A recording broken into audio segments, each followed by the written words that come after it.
What's up, gang? Case here with our in-gym strength work for Friday, October 16th.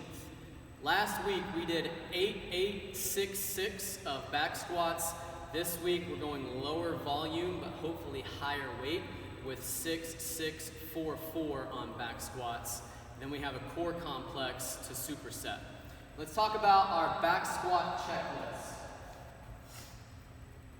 First thing, hands are just a bit outside the shoulders, don't get too wide.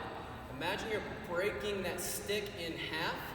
As you step under that bar, that's going to help set your shoulders and torso in a strong position. So breaking into that bar, stretching those shoulders back a little bit as I step through. Then before I squat, I want to think about pulling this bar down into my back, pulling that rib cage down, reaching long with the back of my spine. That's my brace position.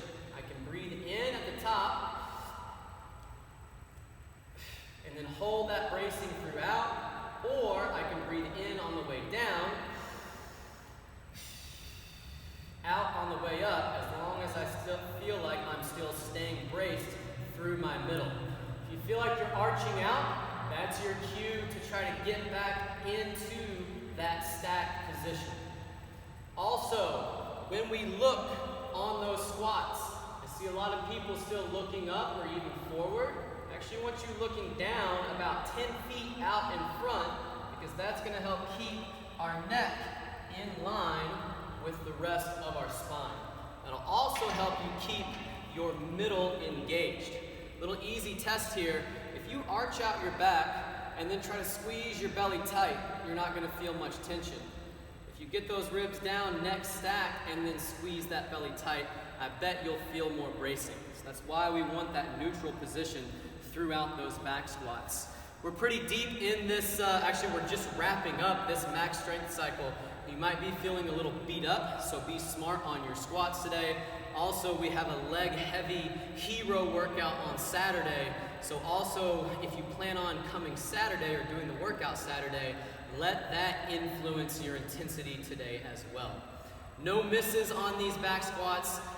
Stay safe, and be sure to get at least 4 warm-up sets. Couple sets of 5, couple sets of 4 before you start that first working set of 6. Moving into our core complex for today. Pike ups is our first movement. The way we're progressing in reps, moving up to 12, but in order to progress your movement complexity, try to get those hands and that torso a little farther forward today. Both feet start on one side, and if you want to make it harder, you can take your dumbbell and flip it up to that higher height. Still pressing fingertips through the ground, press and lift, press and lift. Resist that backwards lean as you lift those heels. You'll go through 12 of those. Let me back up one step. If you're having trouble getting over that dumbbell, once again, it can be sat down so you don't have to lift as high. Or we can do a bent knee version, but still keeping legs as long as we can. Ideally, knees are locked, toes are pointed. That helps keep those legs tight.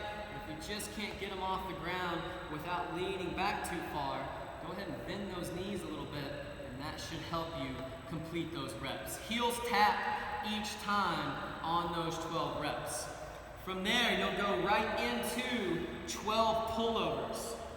On those pullovers, feet flat on the ground, weight starts over the chest, pull those ribs down, and you'll feel that low back press into the ground. Keep that low back on the ground, keep your head on the ground, and once you get overhead, I want you to squeeze even tighter, and you'll feel that core connect into your lats, squeeze tight, and that's your cue to come back to the top. Squeeze tight, core connects to lats, pull back over the sternum each time. As soon as you're done with 12 there, we'll finish up with 12 rocks for today. Here are your options. Bent knee, hands to the side. One leg straight, hands to the side. one leg straight, hands overhead, or full extended hollow rock. Whatever version we use, we want to lock in that hollow position, and then that midline shouldn't change at all during these reps. If you feel that low back separating, or if you feel yourself swinging arms or legs, that's your cue to scale back to that next version. If you're going single leg today, do 6 on one side and then 6 on the other. That'll be it for our strength work today. We'll see you guys back in a bit for our Metcon.